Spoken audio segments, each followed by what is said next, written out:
शहरी चुनावों की सुगबुगाहट तेज हो गई है।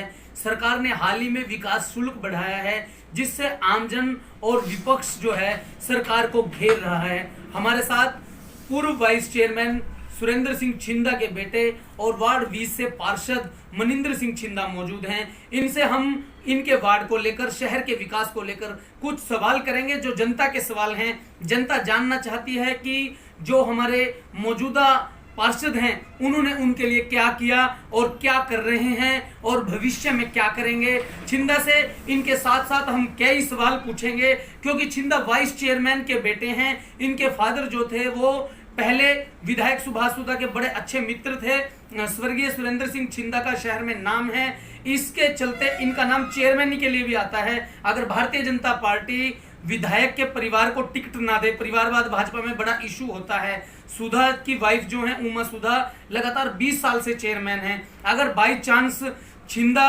का नाम आता है या छिंदा को पार्टी या विधायक इस बात के लिए एग्री हो जाते हैं कि मनिंदर सिंह जो हैं वो यहाँ से चेयरमैनी के दावेदार हों और लड़ें, क्योंकि इनके फादर वाइस चेयरमैन रहे हैं, तो इन तमाम बातों पर चर्चा के लिए खुद मनिंदर सिंह हमारे साथ मौजूद हैं। भाई साहब, सबसे पहले कुरुक्षेत्र मीडिया में आपका वेलकम। धन्यवाद सर, वार्ड 20 जो है आपके फादर लगातार कई वर्षों तक वहां से एमसी रहे और आप भी एमसी हो।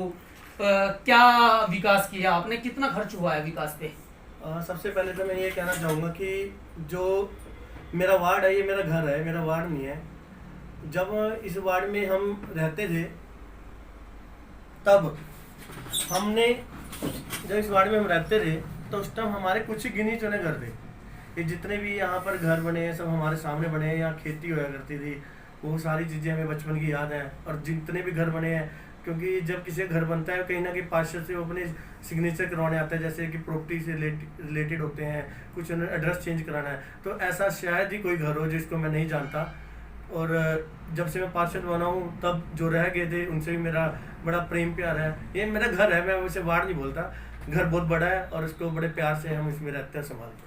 आपने घर की मरम्मत के लिए, रिपेयर के लिए, कंस्ट्रक्शन के लिए कितना बजट बनाया था? क्या कुछ उसमें से कर दिया, क्या कुछ रह गया? आपने फादर के लंबित काम और सपने जो थे उनको आप कैसे देख? सबसे पहले सुनिए जी, मैं आपको बताऊंगा कि जो मेरा वार्ड है ना, ये सारा अप्रूव्ड कॉलोनी में है। 7B 7C TP स्कीम, जैसा कि सबको पता है कि 7B स्कीम कौन सी है, तो ये गवर्नमेंट द्वारा अप्रूव्ड है। इसके अंदर सारा सीवरेज, पानी, जो बिजली के सब गवर्नमेंट द्वारा ही, पब्लिक हेल्थ की जो सुविधा गवर्नमेंट द्वारा ही दी जानी थी, क्योंकि प्राइवेट कॉलोनी नहीं थी। परंतु पिछली सरकारों में क्या हुआ कि सीवरेज नहीं डाला गया, क्योंकि प्लान कॉलोनी थी तो पहले सीवरेज डालना चाहिए था, फिर पानी की व्यवस्था होनी चाहिए थी। पिछली सरकारों में भी चेयरमैन आपके थे, फादर साहब भी चेयरमैन, वाइस चेयरमैन रहे हैं और फादर साहब भी एमसी थे। ऐसा था, आप लोग ही चला रहे थे पिछली सरकार? चल आ रहे थे, मैं बताता हूँ। जबकि मैं बात कर रहा हूँ उस टाइम मेरे फादर एमसी भी नहीं थे, मैं तब की बात कर रहा हूँ, थोड़ा सा बैक में जा रहा हूँ। तब क्या हुआ कि बेसिक नीड थी, जैसे सड़कें थी वो बना दी, सीवरेज बाद में आए। ये तो जब विधायक जी पावर में आए, थोड़ा सा था कि पहले टाइम में गवर्नमेंट पे फंड भी नहीं थे, तो गवर्नमेंट जब फंड आए तो उन्होंने बेसिक नीड्स पहले दे दे, पानी या सड़कें, और सीवरेज की व्यवस्था बाद में की जैसे उनके पास फंड आया। तो जब सीवरेज आया तो जो हमारा पहले का स्ट्रक्चर सारा ही टूट गया। जिस टाइम मैं एमसी बना उस टाइम मेरे वार्ड में सीवरेज का काम चल रहा था, जिसकी वजह से सारी सड़कें टूट गई थी। और इसमें विधायक जी ने बड़ा उस टाइम सहयोग दिया, बहुत सारी सड़कें मेरे वार्ड में बनी। कोई शायद 1-2 को छोड़कर सारी सड़कें कंप्लीट बन चुकी हैं, जिसमें सीवरेज डाला है। जो 1-2 रह गई हैं वो भी पास है, परंतु उसके बाद कोविड आ गया। कोविड में आपको पता है कि जब हमारे घरों में हमारा हाथ टाइट हो गया, हमारे दिनचर्या में पैसे खत्म हो गए, तो ऐसा ही सरकार है। सरकार भी एक टाइप का ये इसी सिस्टम में होता है कि इनकम कम हो गई, एक्सपेंडिचर ज़्यादा हो गई, तो इसीलिए थोड़ा सा विकास थोड़ा लेतर-फिटी हो गई। विकास पे लगभग खर्चा कितना आ चुका है आपके वार्ड में? सबसे वीआईपी वार्ड है आपका। अब सबसे पहले तो मैं कहूँगा भी विकास पे खर्चा करोड़ों का आ गया। इसका मैं कोई रफ एस्टिमेट तो नहीं देता, लगभग मान के चलो कि कम से कम 20-25 सड़कों का टेंडर मेरे वार्ड में हुआ है। तो रफली आप मान के चलो एक सड़क 10 लाख की भी है तो 2.5-3 करोड़ तो कम से कम मेरे वार्ड में लग चुके हैं। इससे सड़कों का विकास है, लाइटिंग और सीवरेज व्यवस्था इसका अलग है। पार्षद महोदय, शहर को 100 फुटा रोड से जोड़ने वाली रेलवे रोड को, अमीन रोड को, और आपका जो रेड रोड है, लाल सड़क, उसको जोड़ने वाली सड़क जो है गामड़ी रोड वाली, वो काफ़ी टाइम से लंबित पड़ी है, खड्डे हैं उसमें कई फुट के। देखिए, जैसे ही मैं पार्षद बना था तो मेरा एक सपना था कि गामड़ी रोड हमारी सबसे बेहतर होनी चाहिए, तो इसलिए सबसे पहले हमने उसमें लाइटिंग लगवाई। उससे पहले पूरी सड़क में अंधेरा, आज भी लाइटिंग व्यवस्था तो ठीक है, परंतु मैं मानता हूँ सड़क अच्छी नहीं बनी। पहले जो सड़क बना के गए थे तो उसकी 3 साल की गारंटी थी, तो मेरा उस टाइम 1 साल रहता था सड़क की गारंटी में। मैं नवा पार्षद बना था, उस टाइम मैंने इसकी गारंटी की लड़ाई करके करनाल के ठेकेदार से लड़ाई करके उनकी राशि जब्त करवा के उस पर पैच वर्क लगवाए थे, उसी की सिक्योरिटी को जब्त करवा के। परंतु क्या है कि इस पे ना FCI का गोदाम है, सबसे बड़ी बात। और सड़क ऐसे नहीं बनी हुई कि उसका लेवल ऊंचा है, नाले जब उसके बरसात आती है पानी बीच में खड़ा हो जाता है, तो जो FCI के ट्रक जाते हैं रोनते जाते हैं, बिल्कुल बजरी निकाल देते हैं, तो इस वजह से सड़क खराब है। तो इसकी क्या उम्मीद करें, ये भविष्य में बनेगी? लोगों को बहुत परेशानी है। ऐसा था कि अगर आप ये कहें कि अगर इसको सिर्फ सड़क को काला करना होता तो शायद कब की हो जाती। तो मेरा प्लान था कि अच्छी बने, जैसे आपने देखा गामड़ी रोड आधी बन चुकी है, जो आधी बनी है मैं उसकी गारंटी दे देता हूँ कि कम से 5-7 साल तो वो कहीं नहीं टूटेगी। 5-7 साल कम से कम नहीं टूटेगी, शायद ज़्यादा भी हो जाए कि उसके अंदर 80 mm के ब्लॉक नहीं, हमने 100 mm के ब्लॉक लगाए हैं। 1 साल तो चलते भी हो गया, परंतु वही हुआ कि जब वो सड़क बना रहे थे उसी टाइम कोविड आ गया और फंडिंग रुक गई और ठेकेदार को जो उसकी पेमेंट नहीं हुई तो उसने काम थोड़ा सा बीच में छोड़ दिया। लगभग 70-75% उसका काम हो चुका है। तो गामड़ी रोड अब कब बनेगा? गामड़ी रोड का जो टेंडर था वो भी पहले 2 बार लगाया, पर किसी कारणवश वो कैंसिल हो गए। हो सकता है उसमें शायद ठेकेदार की कमी हो या पीछे जो भी गवर्नमेंट की तरफ से फंड की कमी है। फाइनली उसका ठेका हो चुका है, लगभग 42 लाख रुपए का उसका, जो पीछे 5 करोड़ की ग्रांट आई है उसके अंदर हमारी गामड़ी रोड की 42 लाख की ग्रांट है। और वो बननी है मैस्टिक, जिसे हम सिंपल भाषा में देसी भाषा में कहते हैं रबड़ की सड़क।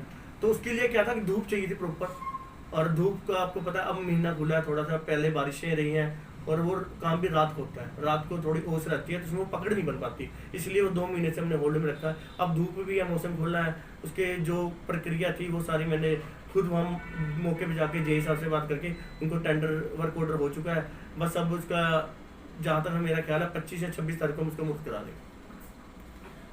पानी की समस्या आ रही है आपके वार्ड में, वार्ड नंबर 20 में चर्चा चल रही है कि बिल्कुल क्या समस्या क्या है, कितने दिन से पानी नहीं आ रहा? मैं बताता हूँ आपको क्या हुआ कि मेरे वार्ड है प्रूव्ड कॉलोनी, मैं जैसे आपको बताया यहाँ पर सबसे ज़्यादा पार्क है, तो सबसे ज़्यादा घर भी यहीं बने हैं बीते काल में, पर बीच में कोई नवा ट्यूबवेल नहीं लगा। एक और समस्या थी, हमारा वार्ड है प्रूव्ड, यहाँ ट्यूबवेल लगाना आसान था, जैसे पड़ोस के वार्ड है वहाँ ट्यूबवेल नहीं लगते थे, तो इन्होंने क्या करा ट्यूबवेल तो मेरे वार्ड में लगा दिया और पानी की सप्लाई परले वार्ड में भी दे दी। वो ट्यूबवेल तो मेरे वार्ड में है, 20% सप्लाई मेरे पास है, 80% पड़ोसी में जा रही। पर विधायक जी के और जो पड़ोसी हमारे मित्र हैं उनके वार्डों में जो MC हैं उन्होंने जैसे वैसे करके उसकी परमिशन ली, उनके वार्ड में ट्यूबवेल लग चुके हैं, उनके बिजली के कनेक्शन होना सिर्फ, जब उनका चल जाएगा तो हमारे वार्ड में पानी की समस्या ठीक रहेगी। एक अभी हमारे वार्ड में नगर खेड़ा गुरुदेव नगर पार्क में ट्यूबवेल बैठ गया, उसका फिल्टर पट गया, तो नवा बोर होना है, तो है तो काम बहुत टफ, पर हमने एक कमेटी से उसकी NOC दे दी है उनको ले आके, और एक्शन साहब ने यहाँ पास करके अम्बाला भेज दिए हैं। वहाँ मैकेनिकल के जो एक्शन होते हैं उनके पास फाइल है, 1-2 दिन में अप्रूव कर देंगे और नवा बोर हो जाएगा। सर आगे भविष्य की क्या रणनीति है? शहरी निकाय चुनाव आ गए हैं, क्या करेंगे आप? पार्षद का चुनाव लड़ेंगे या लोग कहते हैं कि चेयरमैन ही लड़नी चाहिए क्योंकि फादर साहब ने लंबा संघर्ष किया, वाइस चेयरमैन नहीं, ऐसा नहीं है कि मैं ना ये सोचता हूँ कि पब्लिक है सबसे पहले सब जानती है। मैं इंटेंशनली भी राजनीति में नहीं आया क्योंकि मेरे फादर साहब थे, उनके पास जिम्मेदारियाँ थी, तो लोगों ने खुद मुझे जिम्मेदारियाँ दी। अब वो ही बताएंगे कि इसमें मैं पास में फेल हूँ। वैसे तो मुझे बहुत स्नेह मिलता है, जाता भी हूँ मैं सुख दुख में, और सब कहते हैं कि थोड़ा टाइम लगेगा, ये बात कहीं ना बोलिए कि ठीक कर रहा है, अभी उम्र कम है, सीख जाएगा और काफ़ी अच्छा कर भी रहा है। ये बात होती है, शायद गलती भी हुई हो, उसके लिए हम सीख रहे हैं, आदमी गिर गिर के सीखता है। मनिंदर सिंह जी, आपके वार्ड में विकास के जो कार्य हैं अधूरे पड़े हैं, काफ़ी आम जनता के लिए परेशानी बने हैं, अनेक सारे पार्क हैं, PHC है, और आम जन कंप्लेंट करती है कई बार कि आप व्यस्त रहते हैं, जनता को टाइम नहीं दे पाते, तो क्या इन सवालों का क्या जवाब है? स्नेह जी, सबसे पहले तो मैं यही कहूँगा कि जो घटनाक्रम मेरे परिवार से मेरे साथ हुआ है वो अचानक ही हुआ है। हमारे फादर साहब बहुत स्वस्थ थे और बहुत एक्टिव थे, ऐसा लगता था कि जैसे मुझे लगता था कि मेरे से जवान है जो उनकी कार्यशैली थी। तो जब कुछ अचानक हुआ तो उसके बाद वर्कलोड पड़ गया बहुत सारा, क्योंकि पापा का जो काफ़ी बिजनेस था और काफ़ी उनका सोशल नेटवर्क था, उसको संभालने में बहुत टाइम लग गया। परिवार भी काफ़ी समस्या से गिर गया, मदर बहुत बीमार हो गए थे, काफ़ी छोटे बच्चे हैं मेरे, तो कई बार वो मेरे साथ क्या है कि मेरे फादर साहब बड़े, उनके पास टाइम भी बहुत है, एक्चुअली हम बड़े हो गए थे, हम संभाल लिया करते, रिश्तेदारी में चले जाया करते थे, तो अब पापा की जिम्मेवारी मेरे पास है, परिवार की जिम्मेवारी भी मेरे ऊपर है, तो इसी में टाइम, फादर साहब के आधे रिश्तेदार थे पंजाब में, तो उनके साथ मिलना मैंने कहीं नहीं छोड़ा। तो ये रहता है कि रिश्तेदारी में और इन सामाजिक कार्यों में बहुत टाइम लग जाता है, परंतु काम मैं किसी के नहीं रोकता, फ़ोन अटेंड करता हूँ, रात को 12 बजे 1 बजे मेरा फ़ोन ना वाइब्रेशन पे लगेगा। बिजी रहने की कंप्लेंट आती है कि आप ज्यादा व्यस्त रहते हैं। व्यस्त तो सर मैंने बताया आपको, अब पापा का सर्कल ही इतना बड़ा था, अब मुझे शादी के कार्ड आते हैं 8-8 10-10, तो वो अटेंड करने, तो पर्सनली कई बार नहीं मिल पाता, मैं फ़ोन अटेंड करता हूँ, फ़ोन पे प्रॉब्लम सॉल्व होती है। जैसे जेई साहब हैं, वो कोई मना नहीं करता, हम गलत काम करवाते नहीं, पर सही काम रोकने की हिम्मत किसी अफसर की नहीं है, काम होते हैं। काम कौन कौन से हो गए, योजनाएं क्या क्या हैं और क्या अधूरा रह गया? वार्ड की सभी लाइटिंग लगवाई सबसे पहले मैंने, तो क्या हुआ कि कुछ खंभे ही बाद में लगे बिजली की, कुछ नई लाइटें अभी भी लगाई जा रही हैं। हाँ, तो उन पे लाइटें पेंडिंग वो है, लाइटिंग का कार्य पूरा हो चुका था, परंतु जब खंभे ही बाद में लगे बिजली के तो कुछ वो पेंडिंग है, कुछ ट्रांसफार्मर पे लोड बहुत बढ़ गया क्योंकि नवा वार्ड बढ़ रहा है, नए घर बन रहे हैं, तो वो पास करवाए हैं कुछ, और सबसे समस्या थी गामड़ी रोड की, वो पास हो चुकी है, उसका टेंडर हो चुका है, शायद इसी हफ्ते हम उसका मुहूर्त करवाएंगे। और जो हमारे वार्ड के सबसे कोहिनूर चीज़ है, जो मेरे फादर साहब ने इसका शिलान्यास किया था, अर्बन पीएचसी सेंटर, वहाँ पर हम रेगुलर नवी सुविधाएं कर रहे हैं। अब जैसे वहाँ 2-3 महीने में वहाँ जच्चा बच्चा की सुविधाएं शुरू हो जाएंगी, सरकारी हॉस्पिटल में लोगों को धक्के खाने पड़ते थे, वो यहाँ हो जाएगा। और शुगर, बीपी, लीवर, कितने टेस्ट हैं जो आदमी धक्के खाता है, 500 रुपये पूछता है, तो वो सब फ्री है। ऑक्सीजन की, ईसीजी, वो सब बेसिक सुविधाएं हमने फ्री करवाई हैं। तो पीएचसी को कोई अवार्ड भी मिला है, पहले नंबर पे आई है पीएचसी? पहले भी अवार्ड मिला है, लगातार 3 साल से मिल रहे हैं। अभी पीछे सर्वे हुआ है, दिल्ली से टीम आई थी, केरला से टीम आई थी, सारे पॉइंट नोट करके गए हैं, मैं भी था उस मीटिंग में, तो उन्होंने बोला कि भी यहाँ के दिल खुश होता है। भी ये हम कोई कह ही नहीं सकता कि प्राइवेट है सरकारी है, ना कोई स्मेल है, 8 AC लगे हुए हैं, प्रॉपर मीटिंग रूम है, प्रॉपर हर एक चीज़ का प्रॉपर काम है, कोई जुगाड़ नहीं, बहुत अच्छे। वार्ड के लोगों से आप क्या अपील करेंगे, क्या मैसेज दे रहे हैं? मैं यही अपील करूँगा कि मैं अपना तन मन धन बहुत मेहनत कर रहा हूँ, करने को तो मैं एंजॉय कर सकता हूँ ये काम छोड़ के कुछ और, पर मन में ये है कि जो जिस काम पे अब मेरे फादर साहब लगे थे, मेरे दादाजी लगे हुए थे, कि उस काम को करता रहूँ, कंटिन्यू करता रहूँ। लोग असल में ना, नहीं जी, मैंने कई बार देखा है, कुछ इमोशनल भी हो जाती हैं चीज़ें। कई बार क्या होता है कि किसी की पेंशन का कार्य है, वो रुका होता है, किसी का कई ऐसे काम होते हैं जो दिन हमारे लिए तो बहुत छोटे हैं, परंतु एक गरीब आदमी के अगर 3 गेड़े लग गए तो उसकी 3 दिहाड़ियाँ चली गई, उसके बाद भी नहीं होता। तो कई लोग इमोशनल भी हो जाते हैं, आशीर्वाद भी देते हैं, मतलब वो चीज़ें जब देखते हैं ना, फिर दिल करता है कि यार क्यों, फिर पता लगता है कि हमारे फादर और सेवा क्यों करते थे, उनको खुशी मिलती थी, वो खुशी अब हमें भी मिलने लगी है। और जैसे कि आज का वाक्य ये है कि मेरे वार्ड में किसी एक गरीब लेडी है जो घरों में काम करती थी, उसके हस्बैंड की किसी ने टांग तोड़ दी, तो बुलाया उनको, अब वो जो भी रहेगा उनके कानूनी प्रक्रिया या जो पंचायती रहेगा, परंतु अगर हम नहीं आते ना तो उनके कुछ सुध लेने वाला नहीं। तो अच्छा लगता है जब किसी की आप हेल्प करते हो, तो इसीलिए अब मैं ये सोचता हूँ कि जिस पापा और मेरे जिस पथ पे थे, जिस रास्ते पे थे, मैं उसी पे रहूँ और ऐसे लोगों की सेवा करता हूँ। कोई ऐसा भी मन में नहीं है, क्योंकि सर क्या होता है कि मैंने देखा कि मेरे वार्ड में लास्ट टाइम जिन्होंने इलेक्शन लड़ा, अभी छोटे छोटे बच्चे भी हैं, वो सोचते हैं कि हम MC बनेंगे, इलेक्शन लड़ेंगे, वो इसको स्टेटस मानते हैं, टोरा मानते हैं, पता नहीं सोचते हैं क्या है इसके अंदर। हम नहीं साहब, मैं 20 साल से देख रहा हूँ ये चीज़ें।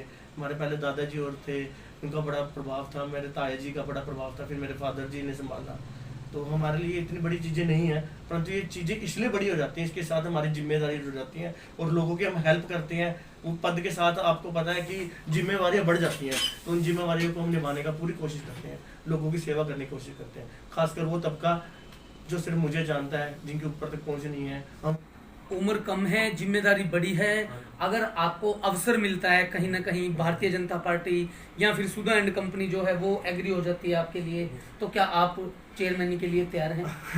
सर मैंने कभी आज तक सोचा, मैंने तो कभी ये नहीं सोचा था कि मैं MC का भी इलेक्शन लड़ूंगा। मैं आज भी ये नहीं सोचता कि चलो, हमारी तो ये है कि उमा सुधा मैम है और अच्छा कार्य कर रही हैं, 15 साल से तो वर्किंग में है, लोग संतुष्ट हैं, भारतीय जनता कहीं ना पार्टी कहीं परिवारवाद वगैरह जो है वो मुद्दे बन रहे हैं इस बार चुनाव में। ऐसा परिवारवाद को मैं ये समझता हूँ कि परिवारवाद तो होता कि विधायक जी पहले एमएलए होते, उनकी वाइफ बाद में चेयरमैन बनती, वो पहली चेयरमैन थी तो कंटिन्यूसली उनका वो चल ही रहा है। उन्होंने नीचे से रह के राजनीति की है और ऊपर वाली पोस्ट पे है, तो राजनीति ये होता कि अगर परिवार के बाद में चेयरमैन नहीं मिलती तो मैं शायद इसको बोलता परिवारवाद है। परंतु मुझे ऐसा लगता नहीं, मुझे यकीन भी है कि भारतीय जनता पार्टी को टिकट देगी और उनके साथ खड़े होकर उनका मदद करेंगे। देखिए, मनिंदर सिंह ने अपने पार्षद को, अपने वार्ड को लेकर एक पार्षद के रूप में जिम्मेदारी को लेकर कुरुक्षेत्र मीडिया से स्पष्ट शब्दों में बातचीत की और बेबाकी से सवालों के जवाब दिए। और भविष्य में सबकी निगाहें हैं, क्योंकि मनिंदर सिंह एक यंग पर्सन हैं और ऐसे एमसी हैं जिनके फादर वाइस चेयरमैन रहे हैं, और शहर के अपने वार्ड के साथ साथ अन्य जगहों पर भी जो इनके प्रयास हैं, काम हैं, सेवा भावना है, वो देखने को मिलती रहती है। तो आने वाले चुनावों पर सबकी नज़र है, मनिंदर पर हमारी नज़र है। तो खबरों में बने रहने के लिए देखते रहिए कुरुक्षेत्र।